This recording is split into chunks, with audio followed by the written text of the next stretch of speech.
जय गजानन। तर आज मी इथे रात्रीचे जेवण न बनवता त्याऐवजी पावभाजी बनवत आहे। तर बघा, इथे मी 4 ते 5 जणांना पुरेल एवढ्या प्रमाणात हे साहित्य घेतलेलं आहे पावभाजीसाठी। तर इथे मी सर्व साहित्य आता कट करून घेतलेलं आहे। ह्या सर्व भाज्या मी कट करून घेतल्या। बघा किती सुंदर ह्या भाज्या दिसत आहेत, कलरफुल।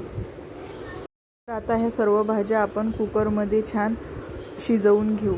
तर इथं मी या कुकरमध्ये आता हे सर्व भाज्या टाकून घेत आहे आणि गॅसवर आपल्याला 3 ते 4 शिट्ट्या याच्या करून घ्यायच्या आहे।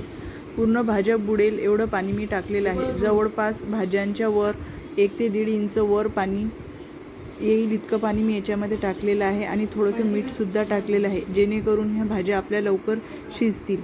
चला, तर आता ह्या भाज्या आपण कुकरमध्ये शिजवून घेऊया। 3 ते 4 शिट्ट्या आपल्याला याच्या करून घ्यायच्या आहेत। तोपर्यंत आपण तडक्याची तयारी करू। इथे मी 4 मध्यम आकाराचे कांदे घेतलेले आहेत। आता हे आपण कांदे बारीक कट करून घेणार आहोत। जोपर्यंत आपली तयारी होत आहे तोपर्यंत आपला कुकर पण रेडी होऊन जाणार। अगदी स्वयंपाकापेक्षाही लवकर ही भाजी तयार होते।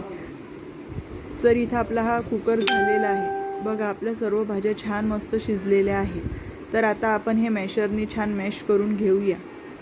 बघा किती छान आपल्या ह्या भाज्या छान झालेल्या आहेत। आता इथं एक कढई ठेवून आपण या पावभाजीला छान तडका देऊन घेऊया।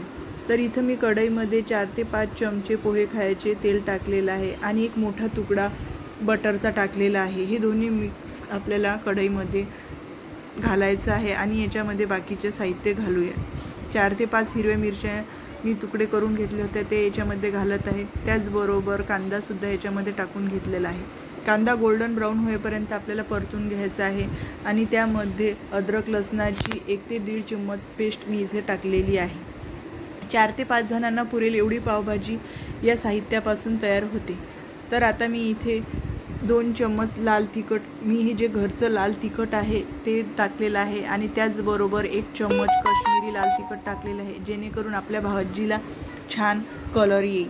हे सर्व साहित्य आता छान आपल्याला मस्त शिजवून घ्यायचं आहे। त्याचबरोबर इथे मी 2 मोठे चमचे पावभाजी मसाला यामध्ये टाकलेला आहे आणि याचबरोबर आपल्याला इथे थोडीशी कसुरी मेथी अशी क्रश करून टाकायची आहे, जेणेकरून या भाजीला छान फ्लेवर येईल। बघा, अशा पद्धतीने। आता शेवटी आपल्याला चवीनुसार मीठ घालायचं आहे। मीठ जरा जपूनच घालायचं, कारण की भाजीमध्ये सुद्धा आपण शिजवायच्या वेळेस मीठ टाकलं होतं। आता हे सर्व कुकरमधलं मिश्रण मी याच्यामध्ये ओतून घेत आहे। बघा, आता हे जसं जसं शिजेल तसं तसं या पावभाजीचा कलरसुद्धा छान चेंज होत जाणार आहे। मी जेवढं पाणी कुकरमध्ये शिजवण्याच्या वेळेस टाकलं होतं तेवढ्याच पाण्यामध्ये माझी पावभाजी तयार होत आहे। तुम्हाला जर पावभाजी थोडी घट्ट वाटत असेल तर तुम्ही यामध्ये तुम्हाला ज्या क्वांटिटीमध्ये पाहिजे त्या क्वांटिटीनुसार गरम पाणी याच्यामध्ये ॲड करू शकता। मी एवढी घट्ट ठेवलेली आहे।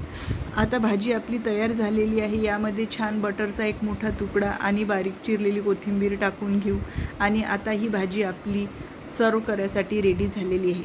त्याचबरोबर आता एका पॅनमध्ये आपण छान बटर लावून याच्यासोबत पाव छान गरम करून घेणार आहोत। बघा, अशा प्रकारे छान आपण पाव भाजून घेणार आहोत आणि पावभाजीसोबत आता हे सर्व करणार आहोत। तर बघा किती छान कलर आलेला आहे।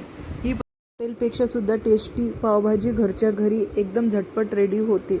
तर तुम्ही सुद्धा नक्की ट्राय करा आणि आवडल्यास लाईक, शेअर, सबस्क्राईब नक्की करा।